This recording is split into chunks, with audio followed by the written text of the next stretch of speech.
আপনি হতাশ হবেন না। জীবন নিয়ে আর অভিযোগ থাকবে না। আপনি ভেঙে পড়বেন না। সব অভিযোগ, হতাশা দূর হয়ে যাবে। আমাদের জীবনে যত হতাশা, আমাদের জীবন নিয়ে যত অভিযোগ, আমাদের মনে যত কষ্ট, আমাদের হৃদয়ের ভেতরে যত অস্থিরতা, তার মূলে হচ্ছে এই সমস্যা যে আমরা ভুলেই গেছি আমরা পরীক্ষা দিতে আসছি। এই যে আমাদের জীবন, এই জীবনের জন্য বিপদ, আপদ, পরীক্ষা, স্ট্রাগল এটা অনিবার্য, এটা হবেই। বিপদ নাই, কষ্ট নাই, আপদ নাই, অনিশ্চয়তা নাই, স্ট্রাগল নাই, এমনকি কেউ আছে এখানে? কেউ কি হাত তুলে বলতে পারবেন যে হুজুর আমার জীবনে কোনো বিপদ নাই? অথবা আমার জীবনে কোনো দুঃখ নাই, কষ্ট নাই, কোনো স্ট্রাগল নাই, কোনো রিস্ক নাই? এরকম সৌভাগ্যবান কেউ আছেন এখানে? তাহলে জীবনের জন্য পরীক্ষা এটা অনস্বীকার্য। হবেই হবে পরীক্ষা। পৃথিবীর জীবনটাই এমন। এভাবেই এই লাইফকে ডিজাইন করা হয়েছে।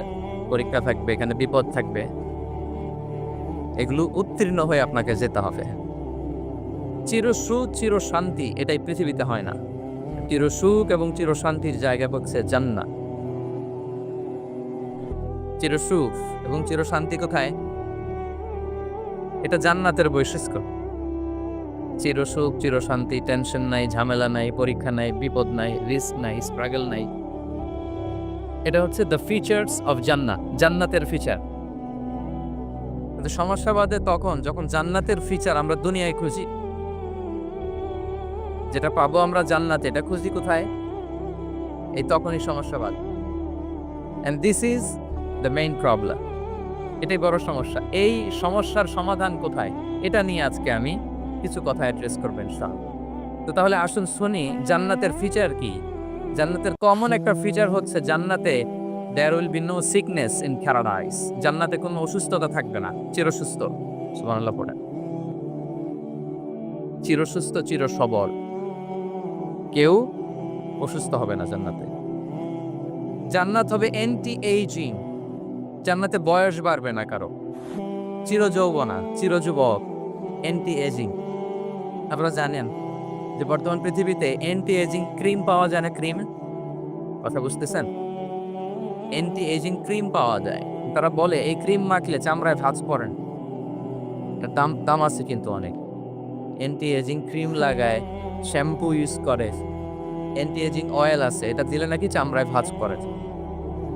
ইভেন ভারতের অনেক বড় একজন ব্যবসায়ী মুকেশ আম্বানি, নাম শুনছেন? যে তার ছেলের বিয়ে হয়ে গেল। তো এই মুকেশ আম্বানির স্ত্রী নীতা আম্বানি, সে কিছুদিন আগে এক বটল গোল্ড ওয়াটার খেয়েছে, gold water, and it's cost $60,000।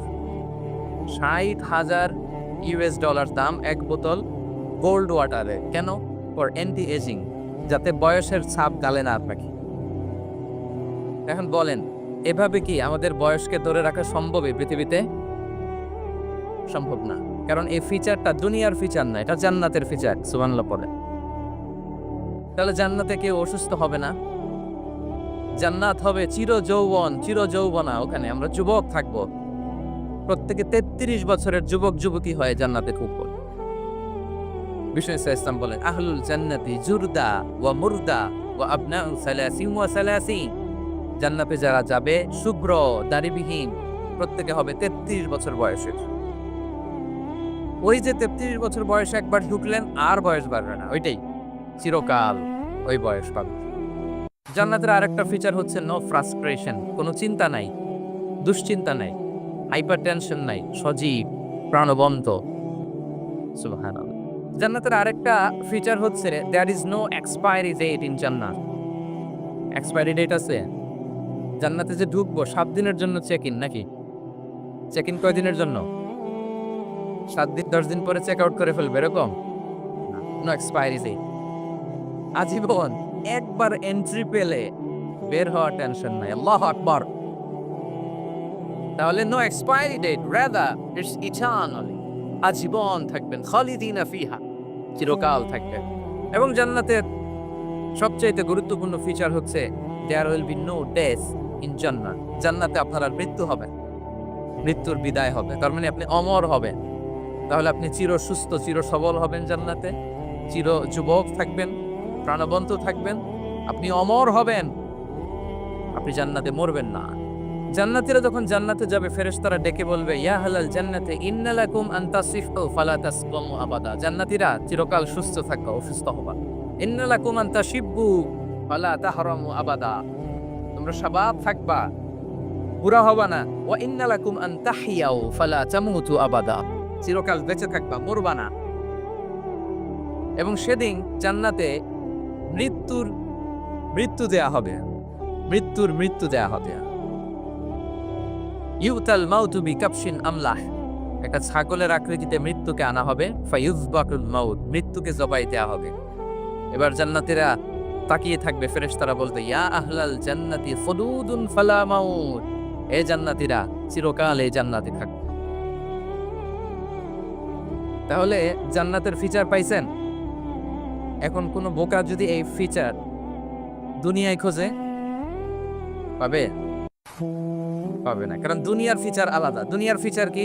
এই দুনিয়াতে বিপদ আসবে, কষ্ট আছে দুনিয়াতে, হতাশা আছে, ভয় আছে, অসুস্থতা আছে, বার্ধক্য আছে, এবং এই দুনিয়ার একটা এক্সপায়ারি ডেট আছে না? দ্য ডে ইউ ডাই, যেদিন আপনি মারা যাবেন, এটা আপনার এক্সপায়ারি ডেট। চলে যেতে হবে, চলে যেতে হবে। এই পৃথিবীতে মৃত্যুর অস্তিত্ব আছে। সবকিছু থমকে দিয়ে, আপনাকে চমকে দিয়ে মৃত্যু চলে আসবে, ঠিক কিনা বলেন? বলে। তাহলে এগুলো হচ্ছে দুনিয়ার ফিচার। এই দুনিয়াতে বিপদ আপদ, কষ্ট, ঝুঁকি, স্ট্রাগল, পার্থক্য, অসুস্থতা, এগুলো নিয়ে আমাদেরকে টিকে থাকতে হয়। এটা দুনিয়ার ফিচার, মিলাই ফেললে হবে না। জান্নাতের ফিচার একটা, দুনিয়ার ফিচার আরেকটা। দুনিয়াতে কষ্ট থাকবে, বিপদ আপদ থাকবে। এই দুনিয়ার ফিচারটা আল্লাহ তাআলা কোরআনের একটা আয়াতে খুব চমৎকার ভাবে উল্লেখ করেছেন। সেটা দিয়েই আমি আলোচনা শুরু করেছি। আল্লাহ তাআলা ইরশাদ করছেন, ওয়ালা নাবলুওয়ান্নাকুম বিশাইইম মিনাল খাউফি ওয়াল জু'i ওয়া নাকসিম মিনাল আমওয়ালি ওয়াল আনফুসি ওয়াস সামারাত ওয়া বাশশিরিস সাবিরিন। আল্লাহ তাআলা বলছেন, অবশ্যই আমি তোমাদেরকে পরীক্ষা করব, ভয় দিয়ে, ক্ষুধা দিয়ে, সম্পদের ঘাটতি দিয়ে, আতঙ্ক দিয়ে, প্রাণনাশ দিয়ে, ফল ফসলের হানি দিয়ে পরীক্ষা করবে। কিন্তু এই পরীক্ষায় যারা উত্তীর্ণ হবে, যারা সবর ইখতিয়ার করবে, ওয়াবাশশিরিস সাবিরিন, ধৈর্যশীলদের জন্যই হচ্ছে সুসংবাদ। আলহামদুলিল্লাহ পড়ে। তাহলে সম্মানিত সুধী, আমরা বুঝতে পারলাম এই পৃথিবীর ফিচার হচ্ছে এখানে বিপদ থাকবে, বিপদ ছাড়া কেউ থাকবে না। স্ট্রাগল থাকবে, কষ্ট থাকবে, ঝুঁকি থাকবে, রিস্ক থাকবে, এবং নানা ধরনের বিপদ আপদ দিয়ে আল্লাহ তাআলা আমাদেরকে পরীক্ষা করবেন। এটা মাস্ট, এটা আমাদের মাইন্ডসেটে নিয়ে নিতে হবে। মাইন্ডসেটে এটা ক্লিয়ার থাকতে হবে। চিরসুখ চির শান্তি এই দুনিয়াতে মিলবে, কোথায় মিলবে তাহলে? এটা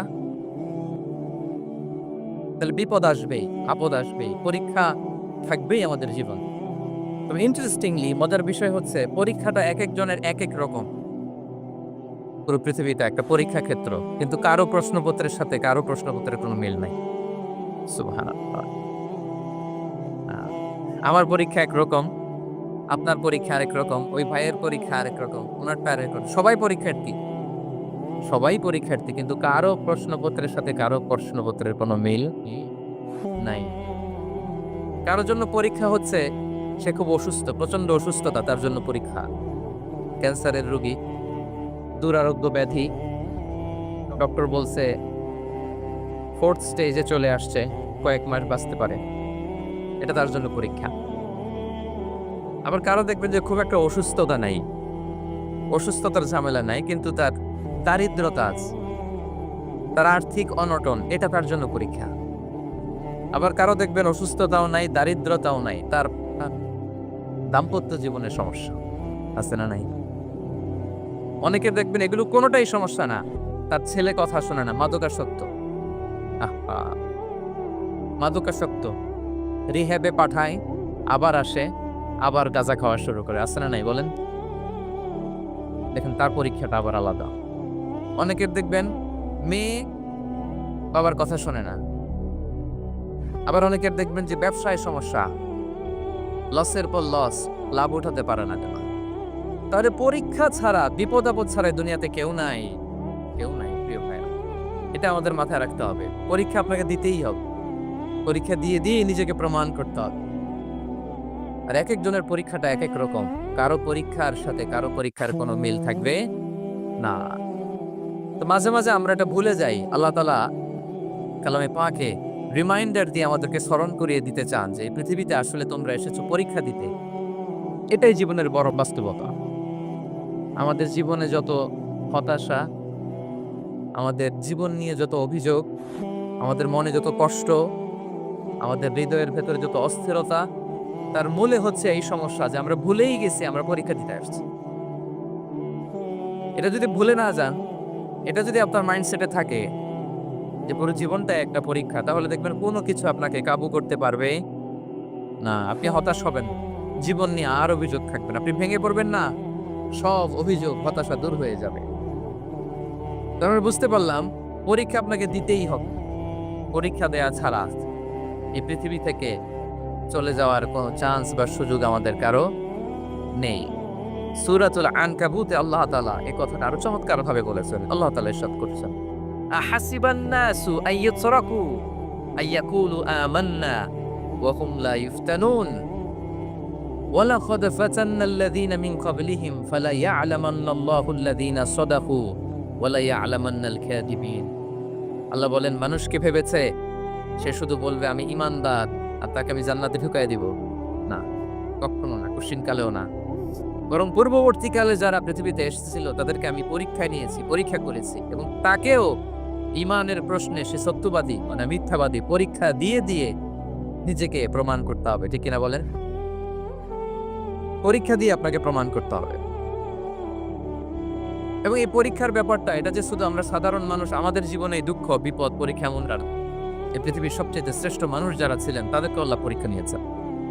বলেন তো এই পৃথিবীতে সবচাইতে শ্রেষ্ঠতম মানুষ কারা? সবচাইতে শ্রেষ্ঠ ভালো মানুষ কারা ছিল পৃথিবীতে? বলেন তো নবীরা। আওয়াজ করে বলেন তো কারা?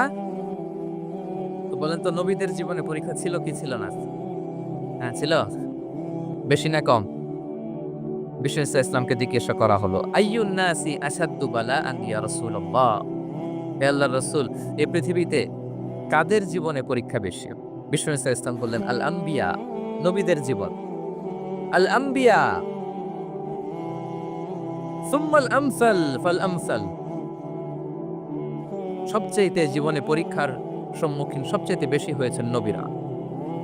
তারপরে নবীদের পরবর্তী অবস্থান যাতে সিদ্দিকিন যারা, সোহাদা যারা, সলিহিন যারা, আল্লাহওয়ালা যারা, তাদের জীবনে পরীক্ষা বেশি।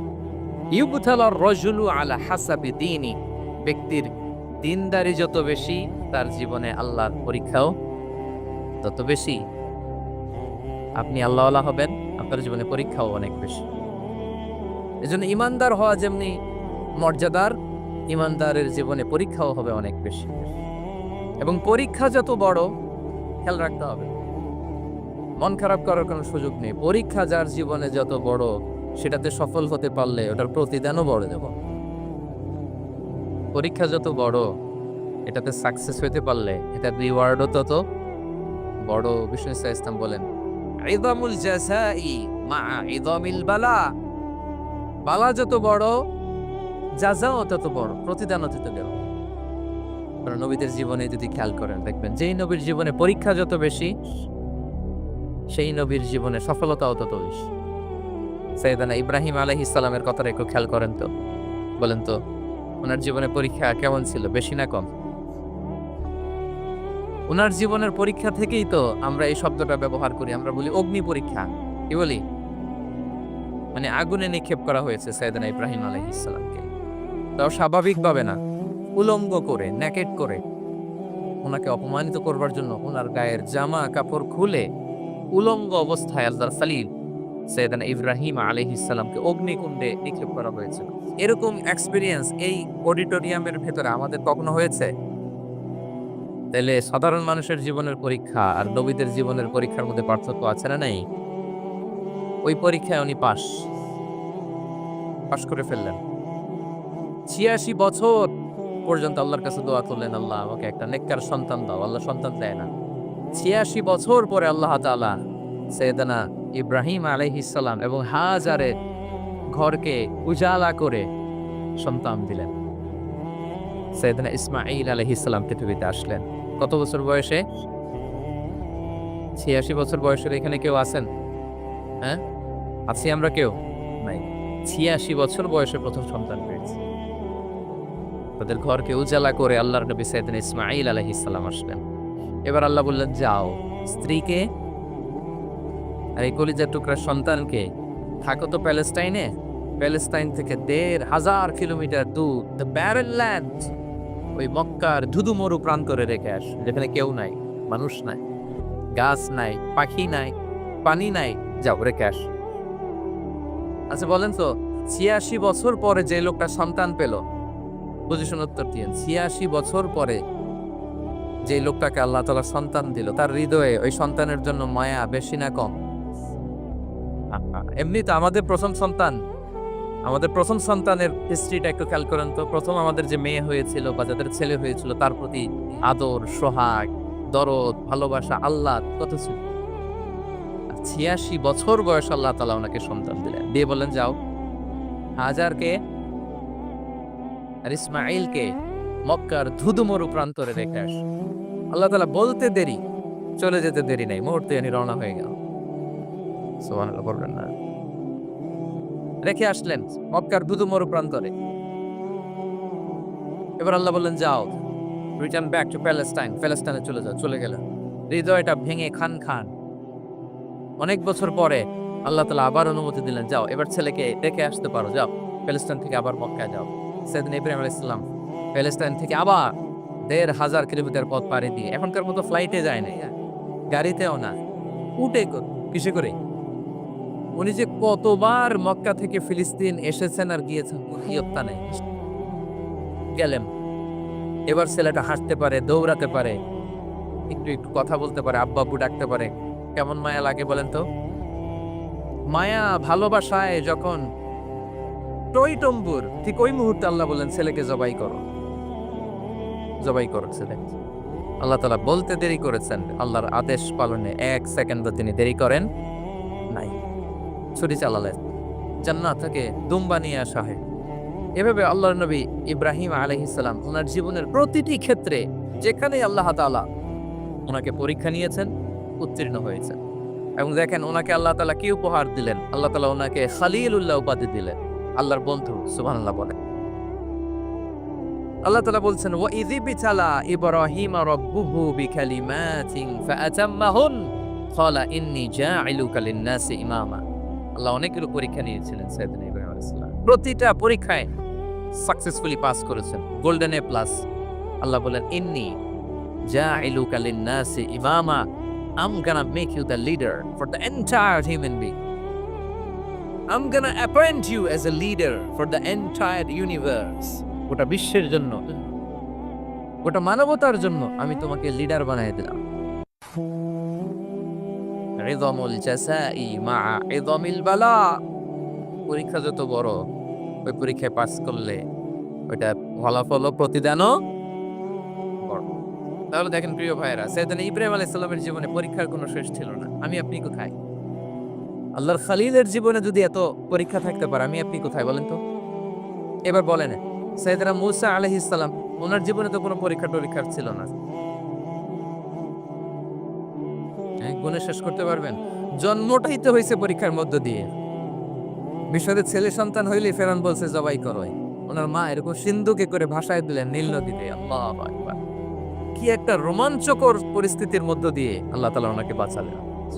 জন্মই হয়েছে পরীক্ষার। বড় হইলেন, ফেরাউনের ভয়ে দেশ ত্যাগ করলেন, মিশর থেকে মাদিয়ান। আবার আল্লাহর আদেশে যখন ফিরে আসলেন, আবার ফেরাউনের সাথে তর্ক বিতর্ক, যুদ্ধ। একটা রাত আল্লাহ নবী মূসা আলাইহিস সালাম শান্তি মতো মিশরে ঘুমাতে পারেনি। একটা রাত শেষ পর্যন্ত এই ফেরাউন মূসা আলাইহিস সালামকে ধাওয়া করেছে। ফেরাউনের ধ্বংসের আগ পর্যন্ত সে মূসা আলাইহিস সালামকে ধাওয়া করেছে। তার মানে মূসা আলাইহিস সালাম এই বিপদ আপদ পরীক্ষা এগুলো থেকে মুক্তি পান নাই। এবার বলেন ঈসা আলাইহিস সালামের কথা, ওনার জীবনে তো পরীক্ষা ছিল না। কি পরীক্ষা ছিল? হ্যাঁ, আল্লাহু আকবার। Same scenario, goes to the biography of every messenger in the world. সব নবীর ক্ষেত্রে একই ঘটনা ঘটেছে। সাইয়েদনা ঈসা আলাইহিস সালাম দাওয়াত যখন দিলেন, ওনার বিরোধিতা শুরু হলো, ওনাকে হত্যার ষড়যন্ত্র হলো, ইভেন কি ওনাকে মারার জন্য বনি ইসরায়েলেরা উদ্ধত হলো, জানে বাঁচবার জন্য পালালেন, এক ঘরে ঢুকলেন, চারদিক দিয়ে ঘেরাও করলো, উনি দরজা জানালা লাগাই দিলেন। ওরা বললো একজন দরজা ভেঙে জানালা ভেঙে ভিতরে ঢুকে দেখো বেটা ঈসা কি করে। একজন ভিতরে ঢুকছে, ঢুকার সাথে সাথে বল রাফাআহুল্লাহু ইলাইহি, আল্লাহ তাআলা ঈসা আলাইহিস সালামকে উপরে উঠায় নেয়। আর যেই লোকটাকে তারা ভিতরে ঢুকালো তার চেহারাকে আল্লাহ তাআলা ঈসা আলাইহিস সালামের চেহারার মতো করে দিল। এবার তার বাইরের সাথীরা বলে ঘটনা কি, বেটা ঈসাও বেরোয় না, আমাদের লোকটাও বেরোয় না, সবাই ঢুক। দরজা ভেঙে ভেতরে ঢুকে দেখে ঈসা দাঁড়ায় আছে। বলেন তো এটা ঈসা না মিসা? এটা কি আসল ঈসা? ওমা কতালু ওমা সলাবু ওয়ালাকিন শুব্বিহা লাহুম। আল্লাহ বলে তোমরা আমার নবী ঈসাকে হত্যাও করতে পারো নাই, শুলেও চড়াতে পারো নাই, আমি সেফটি সিকিউরিটি দিয়ে আমার নবী ঈসা আলাইহিস সালামকে আকাশে তুলে নিয়েছি। তাহলে ওনার জীবনও পরীক্ষার শেষ ছিল না। এবার যদি আমরা বিশ্বনবী সাল্লাল্লাহু আলাইহি ওয়াসাল্লামের জীবনের দিকে তাকাই, ওনার জীবনটা দেখেন তো। আমাদের প্রিয় নবী বিশ্বনবী মুহাম্মদুর রাসূলুল্লাহ সাল্লাল্লাহু আলাইহি ওয়াসাল্লাম, ওনার জীবনে কি স্ট্রাগল ছিল? স্ট্রাগল মাক্কি জীবনের কথা যদি একটু খেয়াল করেন দেখেন তো, 3 বছর শিয়াবে আবি তালেবে জেল কেটেছেন, না খেয়েছিলেন। ওনার বংশের লোকেরা প্রথমে ছাগল খেয়েছে, ছাগলগুলো যখন শেষ, ছাগলের চামড়াগুলো শুকিয়ে ওইটা খাইছে। গাছের পাতা ছাল এগুলো খেয়ে খাবারের অভাবে বেহুশ হয়ে পড়ে থাকতো কারা। না খেয়ে কয়দিন ছিলেন আপনি? আমি কয়দিন ছিলাম না খেয়ে? মনেই তো পড়ে না, না খেয়েছিলাম কিনা কোনোদিন। এ হচ্ছে মাক্কি জীবন। মেন্টালি প্রেসার দেয়া হয়েছে। বিশ্বনবীর চাচা আবুল আহাব তার 2 ছেলে উতবা আর উতাইবা, এদের সাথে বিয়ে দিয়েছিলেন 2 মেয়ের। যখন দাওয়াত দেওয়া শুরু করলেন 2 মেয়েকে ডিভোর্স দিয়ে দিল। দেখেন একটা বাবার জন্য প্রাপ্তবয়স্কা মেয়েকে যখন উঠায় নেওয়ার আগে ডিভোর্স দেয়, তার মানসিক অবস্থাটা কেমন থাকে বলেন? মেন্টালি প্রেসারাইজ করা হয়েছে, ফিজিক্যালি অ্যারেস্ট করা হয়েছে। বিষ্ণু ইসলাম যখন নামাজে দাঁড়াতেন, কোটের পচা নারী ভুড়ি বিষ্ণুনবীর কাঁধে চাপিয়ে দেওয়া হতো। আপনার জীবনে এরকম ঘটছে কখনো? আপনি নামাজ করতেছেন, কোটের পচা নারী ভুড়ি আপনার কাঁধে চাপিয়ে দেওয়া হয়েছে? কয়দিন হয়েছে এরকম? কয়দিন হয়েছে? হ্যাঁ, তারপরে তো আলহামদুলিল্লাহ বেরোয় না মুখ দিয়ে। কেমন আছেন হুজুর? কইেন না, বেশি একটা সুবিধার না, তাই না? বেশি একটা একটু মিলাবেন। কতটুকু পরীক্ষা আমরা দিয়েছি। তায়েফে গেলেন বিশ্বনবী, তায়েফে গেছিলেন জমির বায়না দিতে, তাই না? জমি কিনবে তায়েফে। তায়েফবাসীদেরকে জাহান্নামের আগুন থেকে বাঁচাতে গিয়েছিলেন, নিজের জন্য না। সেখানে তায়েফের ছেলেরা পাথর মেরেছে বিষ্ণু ইসলামের গায়ে। এত শুভ্র দেহ ছিল, চেহারা ছিল, বিষ্ণুনবীর গা দিয়ে ঝরঝর করে রক্ত ঝরেছে। ফিজিক্যাল হ্যারাসমেন্টের শিকার হয়েছেন বিষ্ণু ইসলাম। যখন যেদিন বিষ্ণু ইসলামকে হত্যার ষড়যন্ত্র করা হলো, আল্লাহ তাআলার আদেশে তিনি মক্কা থেকে মদিনা হিজরত করলেন। মদিনাতে যে একটা রাত, 7ম হিজরির আগ পর্যন্ত শান্তিতে ঘুমাতে পারেন নাই। 3 দিকে 3 ইহুদি বসতি, বনু কাইনুকা, বনু নদীর, বনু কুরাইজা। খাওয়ার মধ্যে বিষ মিশিয়ে দেয়া হয়েছিল বিষ্ণু ইসলামের। বাজুর, খাসির বাজুর রান পছন্দ করতেন। এক ইহুদি মহিলা বিষ্ণু ইসলামের ওই রানের মধ্যে বিষ মিশিয়ে দিয়েছিল। ওই বিষের যন্ত্রণায় মৃত্যুর আগ পর্যন্ত বিষ্ণুনবী কাতরাতেন, এবং উনি ইন্তেকালের সময় ওই বিষের ব্যথা যন্ত্রণাতেই ইন্তেকাল করেছেন। বিষ্ণুনবীর ইন্তেকালটা শাহাদাতের ইন্তেকাল ছিল। বিষ্ণু ইসলাম বলেছেন, ওই যে খায়বার এলাকার ওই মহিলা যে আমার খাবারে বিষ মিশিয়েছিল, সেই বিষের যন্ত্রণা, বেদনা, কষ্ট আমি অনুভব করছি। খেয়ে না খেয়ে দিন প্রচারের কাজে নিজেকে দিয়েছ বিলিয়ে, তায়েফের কাফিরেরা চিনল না সে আলো, দুষ্ট ছেলেদের পিছু দিল লেলিয়ে। পাথরের আঘাতে ক্ষত বিক্ষত হয়ে সারা শরীর থেকে রক্ত ঝরে। হে রাসূল তোমাকে ভুলি আমি কেমন করে, হে রাসূল তোমাকে ভুলি আমি কেমন করে, হাজার ব্যথা বেদনার পরে ফিরে আসনি তুমি আপন ঘরে, দিনের আলো তুমি ছড়িয়ে দিতে চলে গেলে মদিনায় মক্কা ছেড়ে, হে রাসূল তোমাকে ভুলি আমি কেমন করে, হে রাসূল তোমাকে ভুলি আমি কেমন করে। ঠিক কিনা বলেন? একতারা শান্তির ঘুম তিনি দিতে পারেন নাই। প্রিয় ভাইয়েরা, তাহলে আমরা কি বুঝলাম? বিশ্বনবীর জীবনে পরীক্ষা ছিল কি ছিল না? আমাদের উপায় আছে? আমরা বাঁচতে পারবো এই বিপদ আপদ পরীক্ষা জঞ্জাল থেকে? বাঁচতে চাইলেও বাঁচতে পারবো? পারবো। ইমাম মালিক আলাইহি রাহমা নাম শুনেছেন? ইমাম মালিক, ওনার জ্ঞান থেকে লাখো লাখো মানুষ উপকৃত হয়েছে, কোটি কোটি মানুষ উপকৃত হয়েছে। মদিনার রাস্তায় রশি দিয়ে ওনাকে টেনে হিচড়ে এক এলাকা থেকে আরেক এলাকায় নিত জালেম বাদশারা। ইমাম মালিক আলাইহি রাহমা। ইমাম আহমদ ইবনে হাম্বল, ওনাকে বেত্রাঘাত করা হতো, চাবুক দিয়ে পেটানো হতো।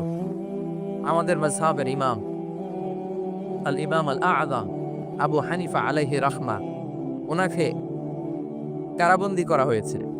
তার মানে দেখেন, যত বড় বড় স্কলার, যত বড় বড় মাশায়েখ, এমনকি আম্বিয়া আলাইহিমুস সালাম, ওনারাও পরীক্ষা বিপদ আপদ থেকে রেহাই পাইছে।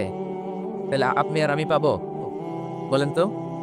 তাহলে এটা আমাদের ব্রেইনে গেঁথে নিতে হবে যে জীবন মানেই এখানে বিপদ থাকবে, পরীক্ষা থাকবে, স্ট্রাগল করে করে আমাকে আগাতে হবে। কেউ আমার জন্য রেড কার্পেট বিছিয়ে রাখবে না। এই জীবনটা বড় জটিল। This is life, how it's design. এভাবেই পৃথিবীকে ডিজাইন করা হয়েছে।